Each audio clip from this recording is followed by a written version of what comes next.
We got a bird feeder. Rear window bird feeder for outside. Instruction. Yung section niya para ibutan sa window ninyo sa glass. So, mapilit. Istiri lang muna po lang. So, rin siya guys. Mana! Okay. Nasi Daddy, yan nag-install. Pikit straight lang ba? So, na ang bird feeder. May na lang. Doon yung mga langgam sa gawas. Uy, makatong taon sila din yan. Basta mong bakday kung naabay pagkaon. At least kung naani. Cute sila tanawin doon na. Doon na tanong mga birds. Mabukay pagkaon din na. So cute. Sida. I think it's straight.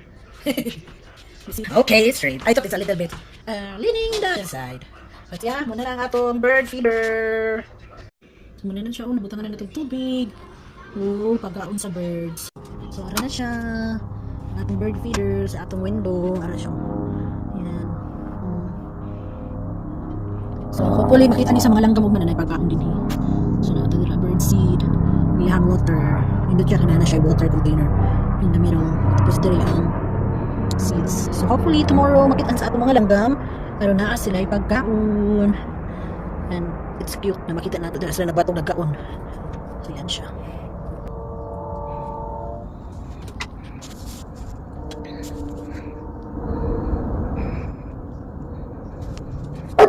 Agoy, imbes na para sa mga bird, ang akong expect na rin, para na sila makaon.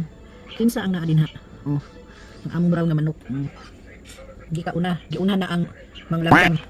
Chicken! Taon mo, lalis din siya. Oh. Taon na nimo. Agoy ta.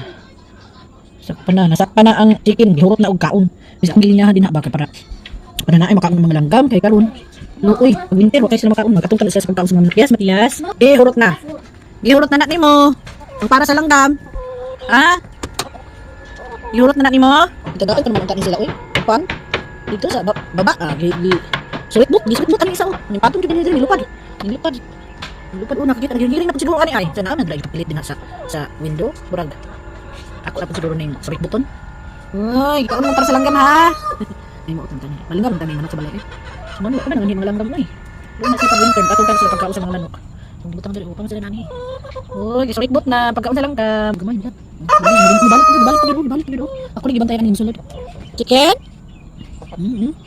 Nakahirin ako dali, ako gibutangan din ipod. Kaya para makitaan sa langgam sa una, ako dali pagkain. At least magtutok sila din ha, makitaan nila sa window. Bago ko manana, sige pala makitaan. So kung di, butang din ha, para makita.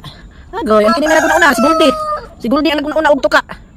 Ari nani, di siya kabudol sa window, magbunga siya. Di na kan una ha, kaya sa window ha. Ang sulit but oh. Agoy. Na. O ang balat ang bread is. Siya, si bread is. Tiwas pa yun.